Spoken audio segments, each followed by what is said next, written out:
Dear 12th standard students, நான் உங்கள் metro Karunakaran.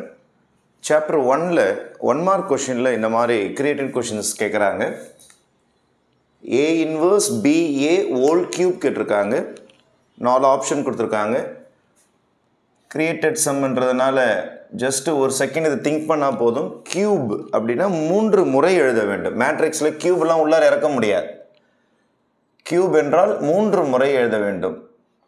A inverse BA again into A inverse BA again into A inverse BA.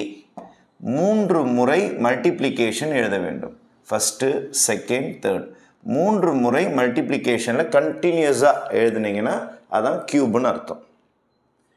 நல்லாவே தெரியும் உங்களுக்கு, ஏவும் ஏ இன்வர்ஸும் சேர்ந்தால் ஐயா மாறிடும். ஏவும் ஏ இன்வர்ஸும் சேர்ந்து ஐயா மாறிடும். அப்போ இந்த சம் என்ன ஆகும்னா ஏ இன்வர்ஸ் பி அப்படியே தான் இருக்கும். ஏவும் ஏ இன்வர்ஸ் சேர்ந்து ஐயா மாறிடும். பி சென்டரில் இருக்கிற பி அப்படியே தான் இருக்கும். ஏவும் ஏ இன்வர்ஸ் சேர்ந்து ஐயா மாறிடும். அகெயின் இந்த பக்கம் ஒரு பி இருக்கும், இந்த பக்கம் ஒரு ஏ இருக்கும். Aina unit matrix. யூனிட் மேட்ரிக்ஸும் பியும் சேர்ந்துச்சுன்னா உங்களுக்கு பி தான் வரும். யூனிட் மேட்ரிக்ஸும் பியும் சேர்ந்துச்சுன்னா உங்களுக்கு பி தான் வரும்.